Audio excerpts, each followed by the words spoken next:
everybody? Time is here. Sorry I couldn't be here yesterday. I tried to be here, but I was doing other personal things, so I could be focused on this more than anything. Before I even start, I just want to say thank you because my anniversary with Love Wrestling is coming up in just a few days, and to me, it's exciting that I'm thinking like I went from a shy girl to being here on camera talking to all of you guys. From doing shows on a weekly basis to interviews is just something incredible I never thought I would do, but I'm really grateful. But before we start, I wanted to show a clip from my upcoming interview with Lo from Wrestling Wind, that which will air tomorrow, pending on the time, waiting for the boss, hint, hint, to let me know the time. But I know it'll be sometime after brunch, so I'll begin with that first and show you a little bit and give you that preview of that upcoming interview airing tomorrow. So here we go. Might not look like he does, right? He comes to the ring, he's very casual, and then he gets in there and he, kicks ass. That's what I feel like a brute does. You have a bottle, it might not look the best. It might look plain, almost like a plain Jane, but then you open it and it's time to party. Blend it with some orange juice, you have a mimosa. Well, there you go. And for the main event will be Warlow.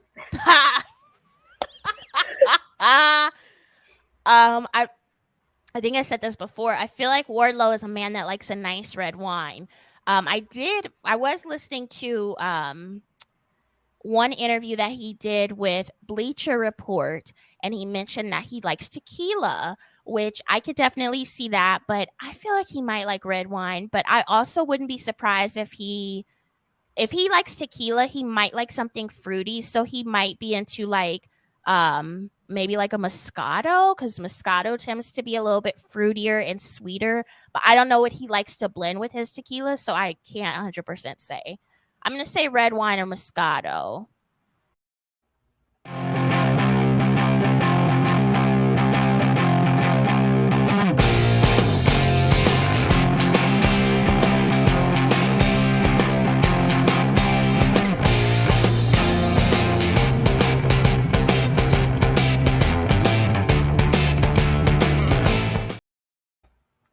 Well, officially, it's time for episode 9 of Astrid Asks.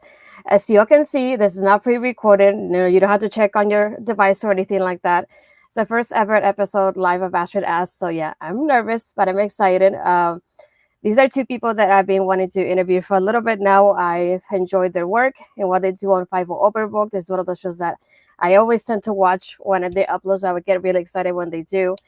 And it's just excited to see something different from women. I love what they do, and I wanted to interview them, and it's the first time I have two people as well on the show, so it's extra exciting for me today. So I just want to welcome Haley and Kylie from Tech Talk. Hello. Hello. How are you ladies today? So good. How are you? I'm so good. I'm definitely very excited and nervous, as you can tell. So, as most of you know, I'm not used to touching the buttons, but I'm going to do it today because I want to learn and I want to get used to this. So, more than anything, I just want to put up the comments here. Kyle, thank you for coming here. Much appreciated. Pluggo, I had to play you that clip from Lo because it's from your question that you asked about giving a little wine for every wrestler in the shows that she watches. So I promise you that I'll be towards the end of the interview, but I asked her about it. So just in case it's coming up. Thank you, Kat, for coming up. No, I'm really excited to have you guys on. I love your show. I feel like we don't often see ladies talking about tag team wrestling. So it's pretty nice to see something different when it comes to that. So that's why when I started watching your show and getting familiar with both of you guys and who you guys are fans of as well, I knew I had to have you on in some capacity. And then when the group announced that we were doing this, I said, well, why not? Let's do it live, take a shot, do something different. This is something I've wanted to do this year, one of my goals, so I can scratch it off my list of love wrestling things I haven't done. So I appreciate you guys for coming in. But yeah, I'm going to have, if anybody has questions, you can put them up in the comments. I will definitely highlight them towards the end, but I'll focus on mine first. Thank you, Ella, for coming. I appreciate you. One of my close people now. I'll say one of my mentors and friends, definitely Ella as well. So there you go. Carl, thank you for coming in too. Yeah, first ever live. So here you go. I just want to ask because I started watching you guys, but I don't know much about your background and how you guys got together. So if you're gonna start with that, how did you guys meet to begin with? If you want to start, Haley. So actually, we met through Jay Shell. Kylie and her were really close friends, and Jay Shell kind of brought me in, and we started doing everything together. We were like the three amigas, like it was crazy. And then Kylie and I started getting closer.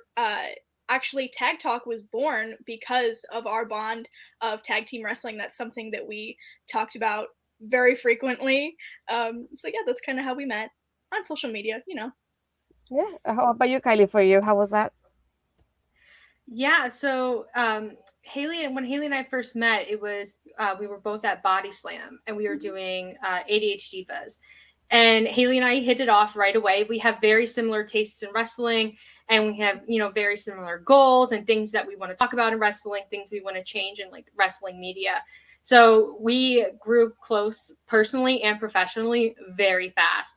And that's how Tag Talk was born. We had this idea and we were always so scared to pitch it to anyone. And finally, we got the guts to do it. And now we're on Fightful Overbooked and we're just so excited. Yeah, how was that process for you guys getting to do something like Talk Talk? Like, I cannot imagine because if you think about it, like I said, having ladies talk about tag team wrestling is not something you see often. So, how did that come about for you, especially Kylie? Yeah, so I feel like for a lot of women in wrestling, we're expected to talk about women's wrestling. And deviating from that is always a risk because, there's always a chance that this predominantly male audience won't take you as seriously as they will, a man who's doing the same thing. It's unfortunate, but it's true. But to me, tag team wrestling is so important and it's not discussed enough. And I think as, young women, our perspective on tag team wrestling is so important and our perspective on wrestling in general. And so for me, I was always scared to make the pitch because I didn't know if people would care what I had to say about wrestling, if they would care about tag team wrestling or anything. But eventually it reached a point where there were so many women in the community who were doing all these different things. And I was like, well, one, I want to be a part of it. And two, clearly, the female voice has a place here. And I think women have a place here. And so that's really what got me going. It was the community who, women in the community, we all support each other. And, that just gave me the final push. And then we pitched the idea. And Jeremy Lambert, who's our mentor at Fightful, he liked it. Loved Jeremy. And the rest is history. Yeah. How about you, Haley? How was that for you? Honestly, I don't think that we could have done it, one, without each other to lean on, but two, the community.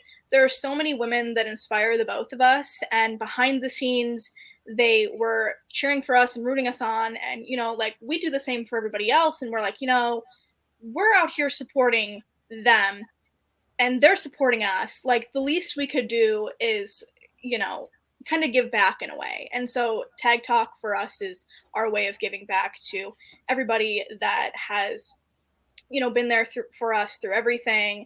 And we both love tag team wrestling so much, and we just want to spotlight so many amazing tag teams on the indies, on TV, no matter what. Like we really love tag team wrestling. So I did was watching the show. I definitely got curious about how you both began your journeys in wrestling media because I know we all have different journeys, but obviously you guys ended up being in the same stop here and now with Tag Talk. But Haley, how was that beginning for you in wrestling media? So actually, I've only been in wrestling media for a little less than a year, but my shoot job, I work in entertainment journalism, but I've always liked wrestling. I've always watched wrestling. I used to watch with my dad, and I was like, I was getting to a point in my career where I was like, it's not as fulfilling to me anymore. And I started watching wrestling on TV again. And I was like, maybe this could be a job. So I started pitching myself to a bunch of different outlets. Understandably, like nobody really wanted to work with me. Like I didn't have experience. Like my resume wasn't full of wrestling. So understandably, like nobody wanted to work with me. But Cass at Body Slam took a chance on me. And that's really where I got my start writing and doing podcasting and stuff. So I really have Cass to thank for that. Yeah. How was that journey to you? Because I imagine it's a little bit different for you, Kylie, but how was it different from Haley's though?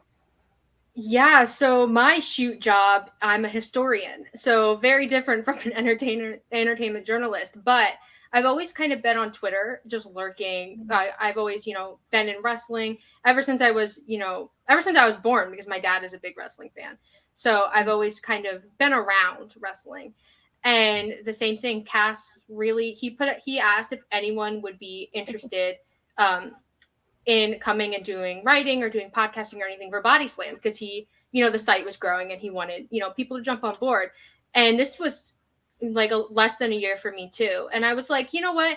It might be fun to do a little podcast, like a little side project. So I DM'd Cass and, he took a chance on me because I think he really does value, us as women. And I think he realizes that, someone has to give us a platform. And so I started doing interviews and things with Jay Shell. And then we started ADH Divas. And then the rest, that's the story. It's, we've only been in this less than a year, but I think, we have great chemistry as a duo. And I think, the opportunities we've gotten, I'm so grateful.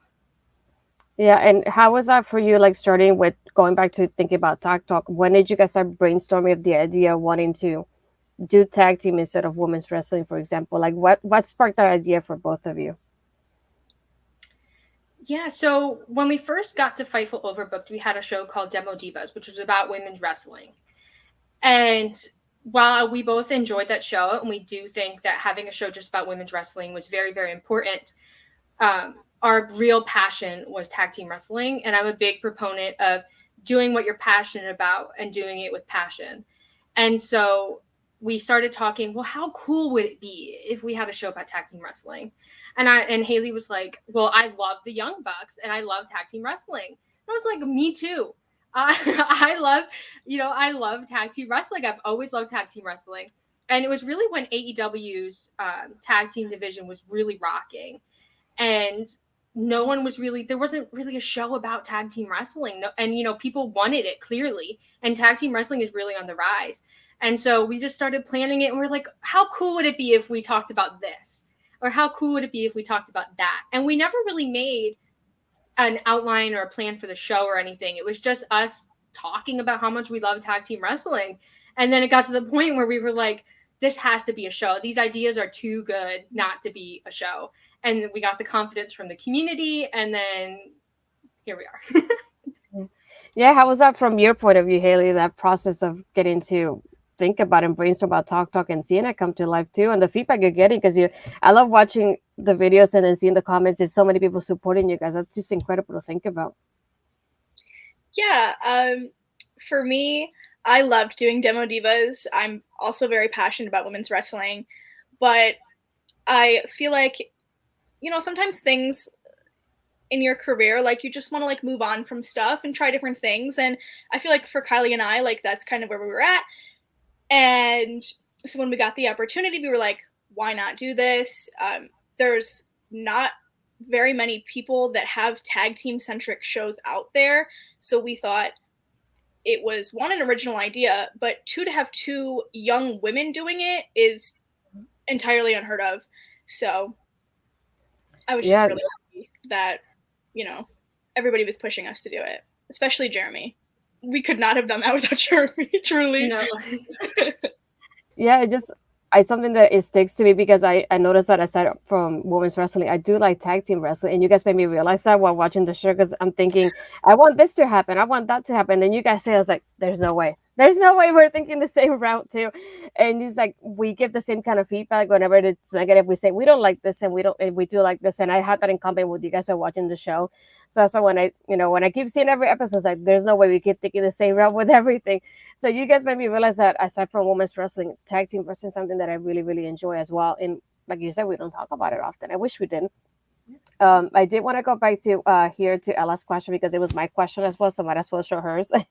As she said, I can't wait to learn more about the new show, Romanticizing Wrestling. Any hints of the format of the show? Kylie? So we have a few ideas. We're going to have a few different shows, and we have some people that are joining us, but I'm not sure. Maybe I'll make an announcement of that at a later date when we have more concrete plans. But basically, we want to take wrestling and we want to look at it from maybe like a literature or an artistic point of view. And we want to focus on the stories because, the foundation of wrestling for the longest time has been stories. And I think nowadays in, wrestling media and wrestling fans in general, it's about athleticism, which is important. But I think if we take a step back and we realize that stories are, the core of all entertainment and of all art, then we can get more out of wrestling that way. All these high spots, they're cool. Grappling is cool. The sport aspect is cool. But I feel like if we reverse that trend and we come back to stories, that we can, really find a deeper meaning in wrestling. So that was the main goal of the new project of Romanticize Wrestling, is sort of understanding, the human aspect of wrestling. And it really sparked from us discussing the Elite. I was gonna say. Yeah, and we were talking about it because we've been talking on Tag Talk about the Hung Bucks, Hangman Page, and the Young Bucks. And we were like, well, there's a lot here. There's a lot of like history and deep emotional connection between these guys. And no one's talking about that part of wrestling, like the emotion and that aspect of it. And during one of the podcasts, I said, I feel like we're really romanticizing this a lot. And then after the show, we were like, but that would be a great show, wouldn't it? Like, what if we did more of that? What if we did that? And we were going to pitch it to other platforms and all this stuff. But we were like, well, what if we did it on our own terms? And we talked about what we wanted to talk about with, the storytelling in wrestling. And that's where it was born. And like, we have a few other ideas. But there's other people involved. So maybe, I don't know. We'll announce it soon, probably within the next week. But yeah, just a fresh perspective and, really bring us back down to earth to understanding the core of wrestling. Yeah, I want to get to Ella's comment here before I go to the next question that we have. She said it's a story and psychology that really got me hooked on wrestling, so I'm really excited to see this new show. And I wanted to go that's the case for a lot of people, so yeah, I hope we do it justice. You will, I know that for sure. She said, which tag teams do you think more people need to note of? Ooh. We filmed Tag Talk today, and we talked about SGC. I was going to say And while we were talking about it, I was like, this is a tag team that I think can really hang with the best of them, but doesn't maybe get the opportunities because, they're on the indies and a lot of like, the big tag teams are in AEW or in WWE. But if you watch an SGC match, you see a lot of the same things that you enjoy about like the Briscoes and FTR and the Young Bucks and all these teams. So their bond and their creativity as wrestlers and their teamwork and all these things, you see that with, SGC and GCW, but they don't get the platform.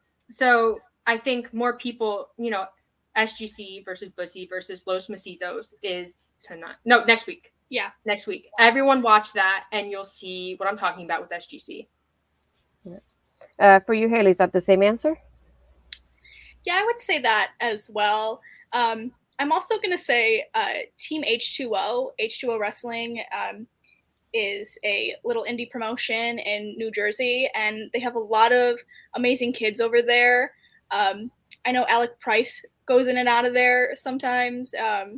It's a great promotion, and I think everybody should check it out. So do that. I did want to go to Kyle's question because I thought it was interesting. What would be your tag team name together? We've never talked about this, huh? We haven't. Maybe the Romantics. Maybe it's kind of like the Iconics. I love the Iconics. The Romantics. That's it. That'd be so cute. I like how I didn't think you would come up with it so quickly. Remember the rosebuds? Like, what if like we had people like come out like dressed as like roses or like something like or like hearts? Listen, if someone wants to book us, hit me up. You got me there. I want to go to Parrish's question. Parrish is one of those people that's really one of my favorite people. As I tell him he loves wrestling, is always encouraging me to do more. He said, given the status of both NXT and the main roster tag team women's tag titles, what would be the number one thing you would do to help elevate them back where we all had hope from day one? Oof. Well, first I would start by trying to get Sasha and Naomi back on the main roster. I really think that they're needed. And they were elevating those titles and, now look. Yeah. But I think they need to start by getting them back. Yeah, I think shifting focus, instead of using the tag team titles, and this could be the same could be said for, you know, instances of the men's division, but we've seen it a lot more with the women. Instead of using the titles to like fill time or as, you know, a storytelling device for a singles feud, making actual legitimate tag teams and really pushing them. Like when we look back at when the tag team titles were introduced, we had real tag teams. We had Sasha and Bailey. There's a deep story and a deep connection there, and they're believable as a team. And the Iconics, they've been together, you know, basically their entire run in WWE, and there's, you know, credibility there as a tag team. And I'm not opposed to singles wrestlers being tag teams, because I think even single wrestlers, they have friends, and it's reasonable to, you know, accept that they would form a team. But I think we see with the women's tag titles is that that's forgotten, and we see people come together maybe just to win matches, or maybe just to, like, you know, further a feud or something like that. And so if we go back to the basics and we start forming an actual credible division of women's tag teams instead of floating people in and out between singles and tags, I think that's really where we need to go. And maybe we'll see it soon with the, you know, the changes that are occurring in the company. Who knows? Yeah. How about you, Haley? Yeah, I have to agree, and I feel like the latest iteration that we could point to would be Cora and Roxanne.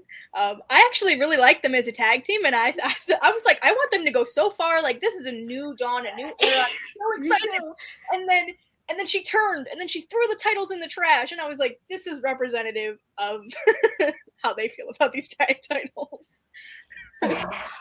Let me tell you, I love Roxanne and I love Cora, and I said one thing I would have done if you were to do something like what happened, at least wait a little bit longer and then had them be champions for 2-3 weeks tops, and then have them be like the way it was. I would have built it up a little bit longer. And even like I said it during NXT, just I knew it was real from the get-go that Roxanne was going for the tag titles. I said, this is not going good for me. This is not what I wanted. I wanted her as a singles competitor. I just wanted her to dethrone Mandy. That was it. That's all I asked for. I didn't ask for any of this. And it just reminded me, just why would you put, it's kind of like what were they thinking of doing the Sasha Naomi thing, putting them in singles matches, obviously causing something like this storyline wise. And then we have now, when you go on the website, it's just Roxanne with bacon. That's, you know, and does that mean that she get a new partner, or does he relinquish it? Does it go back to Toxic Attraction? Just like, no, I didn't want any of this. I just wanted her to be singles champion by now. That's all I asked for. But, you know, it happens. What can we do? Yeah, and I'm not opposed to like frenemy feuds. I think that they do well when they're done well, but I just think it was a little too soon. It reminds me a little bit like Rhea and Liv. Everybody was loving them. Everybody was like supporting them. It's just like, if you see the support from the fans and they want it and they like it and they want more of it, how would you break them up? And, you know, obviously we see now Liv as champion, which we all love, but at the same time, it would have been so different. Imagine if they have won the tag team titles. The reaction would have been incredible. And same thing with like the Riot Squad. How many times did we see them get a tag team title shot and they never won it?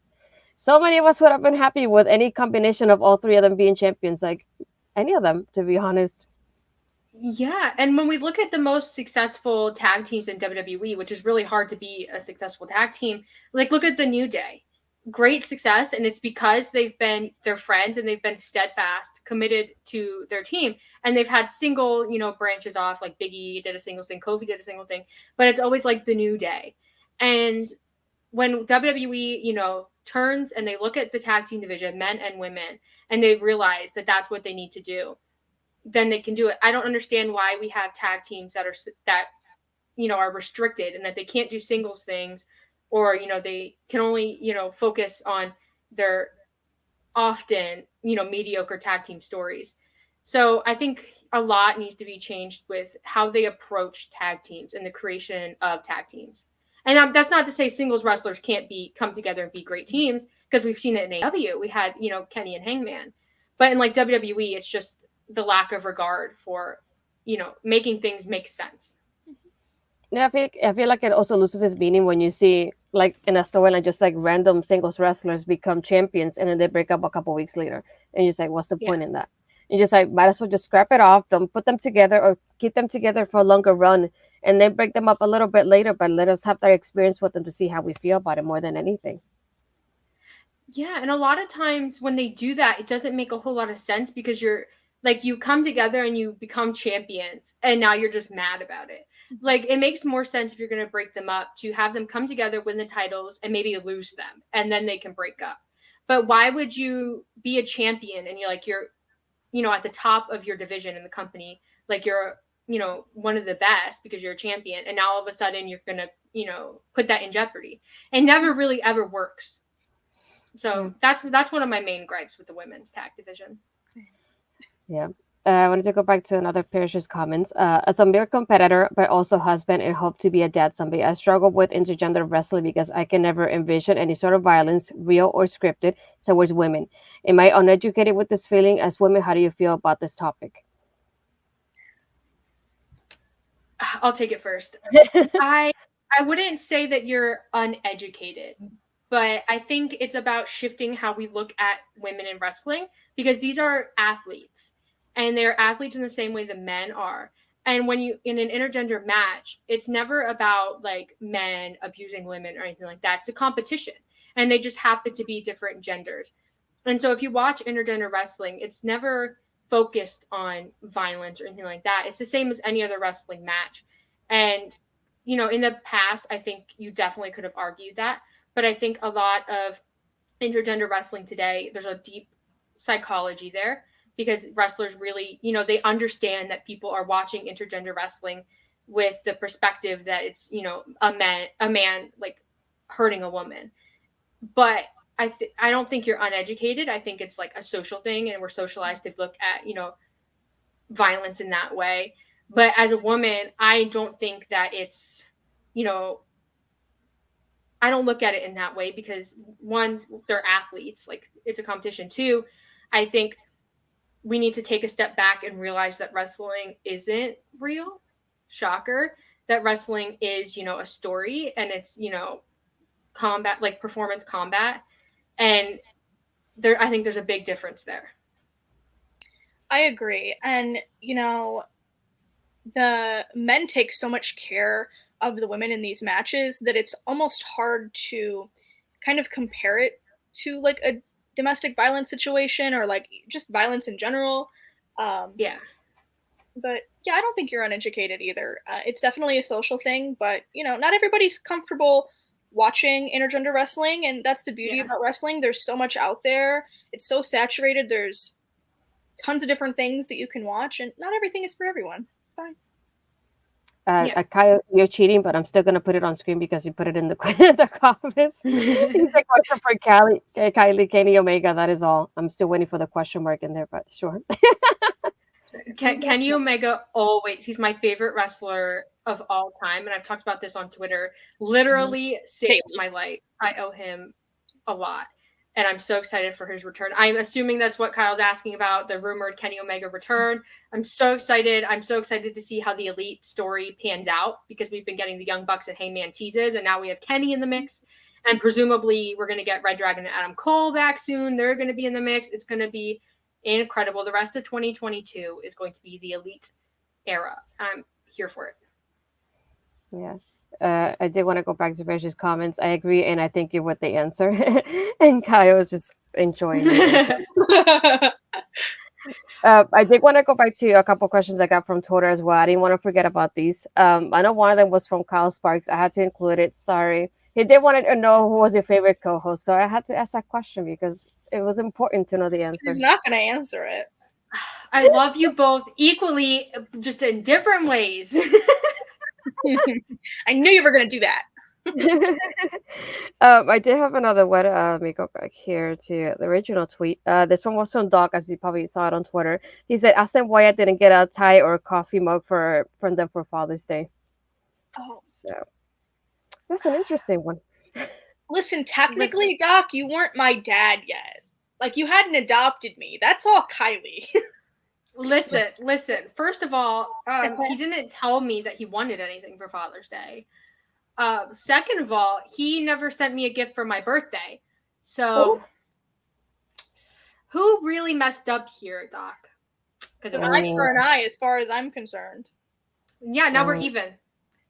I don't know why he's complaining, why he's trying to expose me as a bad daughter. You forgot my birthday. Oh no, there's no coming back from that one. There's no coming back from that. I knew it would be interesting, so I had to ask.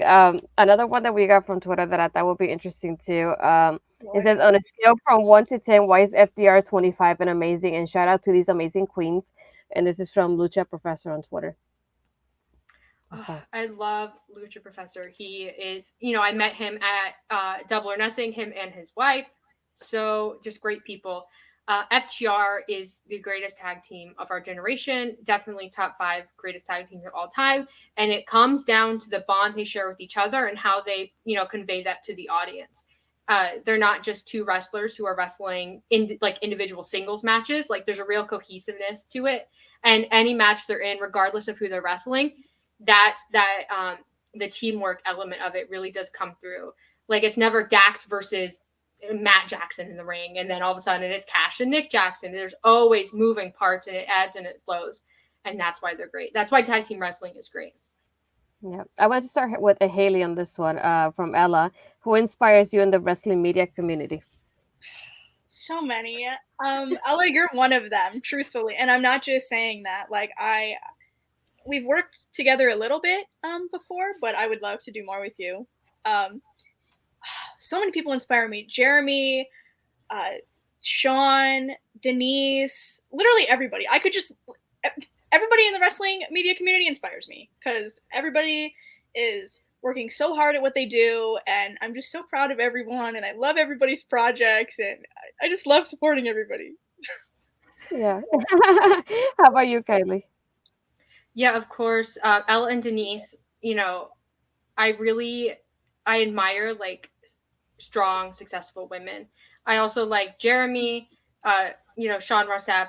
He's like the man. But in terms of like, and I've told Haley this before, in terms of like being entertaining and really like connecting to my audience, I'm always going to be a Wrestle Talk girly.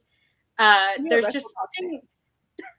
Listen, the way that the guys at Wrestle Talk, like Luke and Ollie and Pete and all them, they take extra steps to be personable in their videos and do things that their community wants to see and have like that interaction.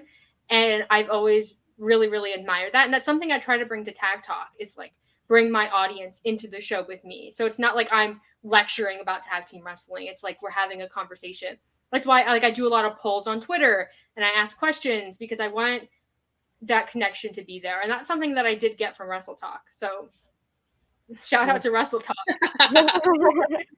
Yeah, I gotta say for me, it's always somebody like Ella. I like Ella's work ethic and how hard she works, and I don't know how she sleeps. That's why I had to ask her when I interviewed her. It's like, how did you sleep? Do you sleep? Because I feel like I always see you working, but it just inspires me to keep finding things to do and to get my name out in the wrestling community, and to inspire other people. Because as she inspires you, you work hard, and you don't know who you inspire, who's watching you too, and it keeps going like that. And I love doing that.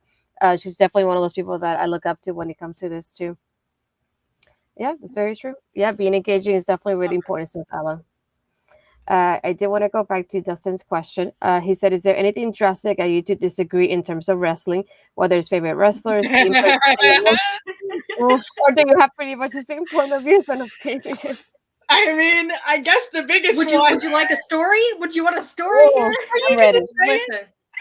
Listen. This I'm gonna publicly embarrass Haley right now, and I think she knows what story I'm gonna tell. So wait, because we just talked about this. We just filmed Tag Talk, and if it's the story that I think you're gonna tell, we were just talking about how we never wanted to speak about this publicly, and here she goes. So listen, I have to do it. It's the first live episode of Astrid. I have to tell the story. So a few weeks back, we did on Tag Talk. We did an FTR deep dive episode where we just outlined their career. Just, all the stories, all the things. Yeah, story time with Kylie Fuller. Little did we know, at the same time that episode aired, Doc was, from Bleacher Report, our internet dad, was preparing for an interview with FTR. So, he sends them our Twitters, so that, because he's going to get them to film a shout out for us. And so they're looking at our Twitters. They find their way to the FTR deep dive episode. And what does Haley say in the FTR deep dive episode? And I quote, FTR is definitely my second favorite tag team. Cash Wheeler heard Haley say this. And now, and now Haley is a pariah in tag team wrestling because FTR is clearly number one. You dissed FTR on our FTR deep dive episode, Haley. I said FTR is my favorite. You brought tag up team. Young Bucks first, and I was like, yeah, well, FTR is definitely my second favorite tag team, and I didn't think he was gonna hear that. Well, he did. So that's our big disagreement. Our big disagreement is Young Bucks versus FTR. Yeah. That and I'll forever hope. Like, listen, we get in these debates all the time, and people always ask us about it, like Young Bucks or FTR, and we've made our stance known. But listen, I won the debate clearly because I didn't tell the actual tag team that they were my second favorite. All right. Well, how about when we do the Young Bucks episode, you can sit here and say that the Young Bucks are your second favorite tag team. I'll say it to their face. Okay. Listen, I'll do it. Young Bucks, if you're watching this, come on Tag Talk, and we'll have a career deep dive, and you can be there. FTR all the way. That's the truth. That's the truth. You literally made me cry. Yes. Thank you. Listen, I love the Young Bucks, Ella. I do. But like FTR, there's something so special about FTR. I just listen. And I love the Elite, but 7-star FTR, that's right. Yeah, I feel like I just let you publicly embarrass me. I feel like more than anything, lately with FTR, we've been seeing more of their personality, and I said this during Sidecast this week on Wednesday. So I feel like it just grows that connection as a human being to them compared to the Bucks, and I feel like it grows that love for them even more. And I feel like I've seen that this year, and I fell in love with them more this year than ever before. And I liked them during NXT, but I just like, I was like in and out. And then now I feel like I love them even more. And then even this promo for this past week from both of them, I was like, I love them both. I was like, their treasures protect them, and I hope they win tonight when they have their match too. Because please, FTR the way. Love the Briscoes, but yes, FTR. Yes, and I think FTR look at wrestling the same way I do. Kyle, yes. 7-star FTR. Look, I have a 7-star tattoo. She did. Oh yeah, I remember you posted that. Was so freaking cool, and I saw it too. Let's see. This is from Ella. To be fair, my girl Mickey, she said my second favorite wrestler of all time. It had a similar embarrassment. Ella. Ella, who's your first favorite wrestler of all time? Who beat her? I really want to know. Listen, now I'm always so cautious about it. Like I'm always I really love this person. Like the other day I ranked my favorite Bullet Club members, and I was like, this, like, please don't fight me on this because I'm so sensitive. But now looking back, I'm like, listen, if anyone from the Bullet Club saw that, I'm so sorry. But like Jay White Jay White's like vanity searching. Oh, you see, so he's like number 5. Oh, HBK. I feel like HBK is a lot of people's favorites. I mean, I don't blame you for that one, but I feel bad now that Mickey's. But listen, second to HBK, that's an honor. That's great, right? That's a pretty good number, though. I hope I never meet Cash Wheeler because I know Kylie will bring it up. I will. Listen. Part of me, like, we could listen. Oh, if anyone watching wants to orchestrate an ambush for me with Cash Wheeler, we can ambush Haley. Let me know at All Out. We're gonna do it. Oh gosh, I had to go. There's just another question. Is it how do you two feel about the use of Lita and Trish in the angle with Jericho and Christian?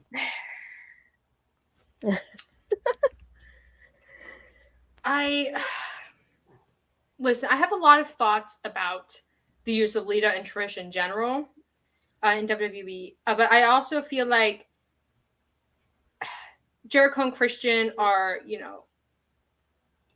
the GOATs, and I would never want to say that Lita and Trish, shouldn't be, at their level, shouldn't be seen with them, shouldn't be, involved in angles with them. But I think we can all agree that this was not the best way to use any of them involved, especially Lita and Trish. I always feel like Lita and Trish, despite being legends, they're really underrated. And if you look back at their career, they're always in these angles where they're like puppets, or they're like just pieces in there. Like they're just, yeah, it's like misogynistic things where they're just like objects to be in the story. And to be fair, that was the era of, you know, wrestling at the time, and it's disgusting. And, you know, we have grown since then, but I mean, we can't discredit Trish and Lita, and I know we're not, but like we wouldn't have what we have today without them going through what they went through to elevate the women's division. And Jacqueline too, she's up there with them, all the women. Yeah, I like, part of me, like, as, you know, a woman in 2022, I'm obviously upset by this, and, you know, other stories they were involved in, of course, and other women. And I do know that it was a necessary stepping stone to get where we are. Alexa Bliss holding the angle with Bray and Orton. I have a lot of thoughts about Alexa Bliss, Bray Wyatt, and Randy Orton. I'll let Haley give her thoughts about Trish and Lita while I try to figure out how I can say this like decisively. Well, I mean, like I said, I feel like if they didn't go through what they went through during that time and elevated that division and all the women working backstage, like we wouldn't be where we are today. And, you know, looking back on it, like there are so many things wrong, but I mean, I really love Trish and Lita. We should listen. Never mind. Listen, talk with love to Trish and Lita. I'm just saying the besties. I'm just saying. Manifest it. Yeah. But back to the Alexa Bliss point. The Alexa Bliss Bray Wyatt storyline. Thank you. But the Alexa Bliss Bray Wyatt story and their pairing in general was not good for Alexa Bliss. I think most people can agree on that. I think it was very interesting, and then just the way I think Bray Wyatt, the Fiend character, is very interesting at the beginning. I think WWE, when it comes to women who are extraordinary characters, and I say that as, you know, they're women who aren't just, you know, beautiful women, or like they're sassy women, like when they're women who have like these deep, like character attributes, or they have these connections with other people, especially with men. It's very hard for WWE to present them in a way that doesn't make them look childish, doesn't make them look promiscuous, doesn't make them look like, doesn't objectify them. And I think we got all of those with Alexa Bliss. I think her acting was good. I thought that she did the best she could with what she was given. But I think when you put her in the ring with Randy Orton and Bray Wyatt in this story, it's very WWE to make her like evil and make her like, you know, just so one note compared to these other two. And I think that's what happened with Alexa Bliss. And do I think it was better than what Trish and Lita went through back then? Yes. I think for women in general in WWE, in the ring at least, it's better than it was back then. But I think we have to be objective here and realize that women aren't as, there's not as much time devoted to them as there is to men in WWE even today. And poor Alexa Bliss was a victim of that. And in my opinion, I think she's still recovering from it. Yes. Yes. Yeah.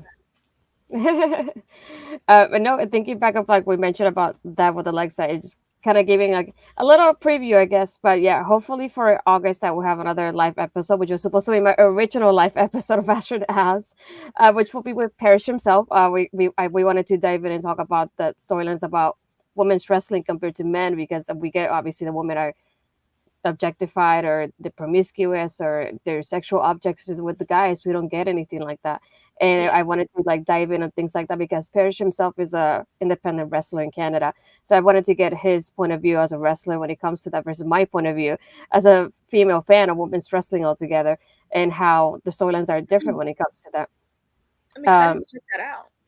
And then this one, it just makes you think of what Ella was saying as well. Just like she's such a draw, and the booking felt weird. Yeah. I just like that it was different in the sense that she wasn't sexualized. She got to do something different. She got to act as well, give her acting skills. And she took acting classes, and she's a horror fan, so she got to do a little bit of like kind of like add that. I would say kind of like the little bit of that into her character, which I like too because it's different.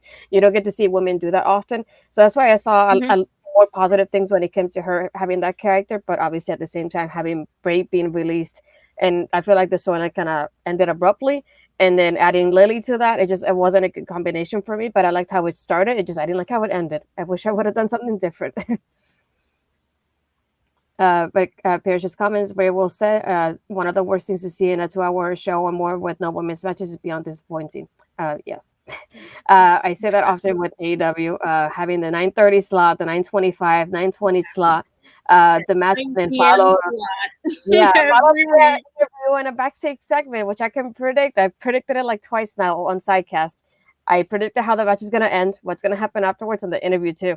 And just like if your show becomes predictable, it's not as enjoyable for me in that sense of it. And I wish that would change, because I feel like AEW could have been the opportunity, kind of like what Impact was for the Women's Revolution, to do something different. You have so many talented women on the roster. I feel like I always say, I get in the beginning when you didn't know what you could do because you didn't have the talent there. You started with Britt and she didn't have a lot of experience. But you're 2-3 years now into the company. You have so many women in there that are creative, talented. They bring eyes to your product. It's like, what's missing? It's just the storylines now and like the character development that we don't have, because all these women are doing great. I want to see more of them. It's like, I'm the kind of person, I don't watch Stark or Elevation. I watch clips here and there, but I don't watch the whole show. And I wish they would do more than one women's match on Dynamite or even Rampage. It's like have the women's world title. It's the women's world title. Have it main event at least one pay-per-view. One of them at least. Please. Yeah. But yeah, like, and I laughed when I saw Ella's tweet this week, and she's like, "Well, you know what's coming up?" And I was like, "Yes, I do. It's 9:30." It's I wish that would change, because I feel like AEW could have been the opportunity to do more for women's wrestling. It's disappointing to say the least. I don't know if you guys obviously feel something similar to that. Yeah, and there's so many like young women that they have on their roster, and women that don't have a ton of experience, or like maybe they were working on the indies and they got scooped up. But at the same time, there are so many vets that they have. I mean, you have Ruby, Thunder Rosa, you have Mercedes. Like, there's so many women that you could use to push people like a Sky, or like people like that, Yeah. And they just... Yeah, and I made this point on Twitter a little while ago, which is sad that it's still relevant. But when AEW first started, you could have made the argument that the women shouldn't have been, when TV started, shouldn't have been in the ring as often because, their in-ring wasn't as good. It was maybe dangerous to have them in there for that long. But we're at a point now with, the training they're doing under Dustin Rhodes and Bryan Danielson and like, all these people where they're great wrestlers like Anna Jay, Ty Conti, Jade Cargill, Red Velvet, all these women. The improvement we've seen in them over the last year is insane when you consider they're all very, very young and very, very new to this. And I just think, we start these stories, like if we look at Julia Hart, we started that story with Julia Hart with the House of Black. And we carried it, and we carried it, and we carried it, and we carried it. Nothing really happened. She had the eye patch. She was emo. And then we finally get the turn, and then she's on Dark, which I do enjoy Dark. I think it's great for, testing new things in the ring, all this sort of stuff. But, like, this is a major turn. And she's giving promos with the House of Black. She's involved with them. But, like, when are we going to get her in a match? Like, I was a big proponent. Okay, you did the Julia Hart turn finally. Now she needs a title run. Now she needs something. TBS, women's title, whatever it is, she needs a belt. And it didn't happen. And she's just there now. Like, this was a major advancement for her as a wrestler and for the women's division, because now, we have another woman in, a male faction. And it didn't happen. And the same thing with Anna Jay. She joined the Dark Order. She had that big angle where she, choked out Brandy Rhodes. And, she still has the Queen Slayer name for that hold. And now then she didn't do anything. She was with the Dark Order. She's doing this, doing that. And now she has a big heel turn. And I hope this launches her into something. Thunder Rosa at All Out, something like that. But AEW, they start women's stories and then they put them away and come back to them and call it long-term storytelling. Yeah. And it's not the same as what we see with the Elite or with the Dark Order or like all these, big, the main event level men. So that's my biggest issue with it. Yeah. How about for you, Haley? Well, yeah. And I feel like too, they call it long-term storytelling because, You're having one women's match per show per week. And yes, we get like segments and promos and things, but unless you're watching Dark and Elevation, like you're not seeing these women on TV. And yes, they get good numbers on those shows, but you know, not everybody can dedicate those hours to watching product that's outside of TV. Yes. Why? That's a big crossover match. That is a big deal for AEW. That's the biggest, thing for the women's division in a long time. Yes. And we got a little video package. We were told that Thunder Rosa lost, which our champion lost. That should be a big deal. Exactly. And it's just like I love having her as champion, but this run to me, it just feels like she's an afterthought, and I hate that because Britt was not treated that way. Yep. They pushed Britt to the moon. Yeah, it's, when you think about it, just because she's Hispanic, we get those green card comments. Why? Don't even get me started. You remember? Listen, you remember that film? Oh my! I was seething. Listen, I'm all for. I love Nyla Rose. Yes. I'm all for Nyla being involved and doing things. But Nyla doesn't need a mouthpiece. No. And she doesn't need a mouthpiece that is going to say racist things to the world champion. She does not need a video. That is not the heat that we want in 2022. 1992, you could get away with it. This is 2022. And I don't put up with that. Yeah. So that really dirtied Nyla. And that made me so angry because I love Nyla so much. And I feel like, especially coming from Vicky, who has her Eddie is Hispanic, her family's Hispanic. It just, why would it come from her of all people as well? Just another one, just like, no. I feel like what you said is like, when you think about it, Britt got pushed, and she was, even when she was injured, she was still on TV. I remember seeing a video not so long ago showing how long Thunder Rosa had been on TV as a champion in like about a month, and it was about less than 15 minutes as a whole. It's like, it's incredible. But I just wanted to get Parrish as one of the last comments before we wrap up. He said, Julia Hart and her growth from day one has been one of the standards why long-term investment and storytelling can create new blood and more depth to any division. And to plug us comment, sorry. Go ahead. Oh, sorry, go ahead. No, go. Oh, no, I was just going to say, I was there when Julia Hart turned, and the pop was one of the loudest of the night. People were invested in the story, and now she's not on TV. So that's all I got to say. Yeah, a lot of things don't make sense when they're women's division, but I digress. Yes, I totally agree. But no, before we wrap up, I just wanted to get you guys to let everybody know where they can find you. What else you have coming up? I know you just filmed the episode of Talk today. When does it air? Any other information you want to drop about your new project? So it's time you plug yourself away before we leave. So go ahead, Haley. Oh, me? Yeah. Okay. Well, Kylie's like the queen of plugs, so I always let her go first because I'm like, I can't live up to it. But yeah, you guys can follow me on Twitter at HaleyAnn.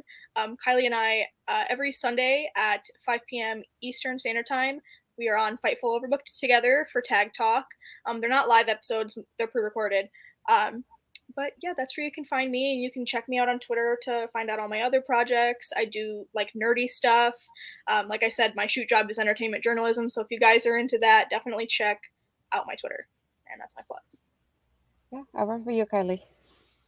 You can follow me on Twitter at Fuller_Kylie. I post all my projects and the things I'm doing there. You can see me every Sunday at 5 on Fightful Overbooked with Haley for Tag Talk. This week's episode, we did talk about Vince McMahon. So if you want to hear how we think the tag division will change without Vince McMahon, go watch that tomorrow at 5. You can see me every Monday at 3 on Body Slam Net YouTube channel, where me and my co-host Kyle talk about Ring of Honor. The Code of Honor podcast, it's my little baby. It's my little my little passion project. And now that Ring of Honor is really picking up, we hope to really talk about some interesting stuff. We have, a backlog of history episodes and things like that, but not anything like now. So go check that out. Anything else I'm doing, I'll post on Twitter at Fuller_Kylie. I have, we have Romanticize Wrestling coming up. Yes, follow the Romanticize Wrestling Twitter. It's at Romantic Wrestle. Romantic Wrestle. We got 160 followers in a day. So I think there's a network and a little bit of a niche for storytelling and wrestling. So we're super excited to share that with you all. And like I said earlier, I mentioned it. I do a lot of polls and things on my Twitter, so go participate in those. Yeah, I love a good poll. Just hit the follow button on both accounts. Great episode. Thank you for all three of you lovely ladies. To close out, I just wanted to do Ella's question as the last one. Let me go back to this one. Okay.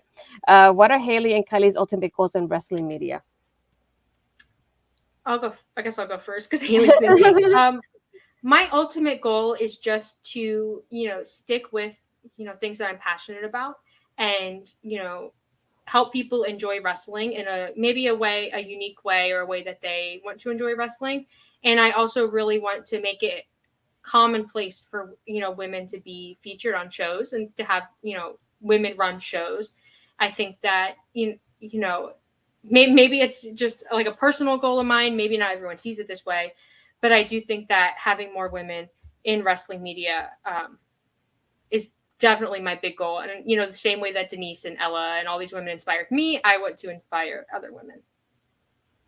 Yeah, for me, I think it's important to destigmatize the way that we look at women and treat women in wrestling media. And so it's important to me on any platform that I go on or work with, any show that I'm on or do, just to bring a fresh perspective and show that, women do know what they're talking about. We do watch these products and we invest in these wrestlers and merch and all of that, and we can keep up with the guys. And so I think it's important for me to just continue to do that. I wanted to go back to Parrish's comment. I already follow both of you, and I truly hope to see you both break walls for years to come. And this is from Ella as well. But no, I want to thank you guys for doing this with me and taking a chance on me as well, and doing the first ever live episode, because I never thought this would be possible. But I appreciate you both, and I'll continue to follow and support you in any way I can, like I did with your episodes. So I'm really thankful and grateful for both of you. And I thank everybody for watching. I appreciate you guys tuning into this. As you can see, if you do the exclamation point donate, you can see the link to donate. So keep donating. We're here in almost hour 23. So here we're closing in. So yeah, you'll see a bunch of us just chatting as we say, thank you to everybody for watching us all. But I appreciate you guys for doing this, and I hope to see you guys next time. Bye. Red wine or Moscato? Yeah, I'm gonna do a bonus one because you mentioned him and I didn't include him, but I would like a Jake something. You gotta mix him up with something somewhere. Oh, geez. Oh,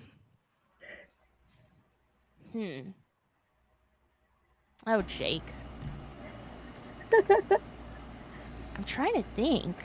When I see Jake something, I think of beer for some reason. Like I think of a nice cider beer. I don't see wine for him, but I don't know. That's a hard one. I want to know if he's actually a wine fan to begin with.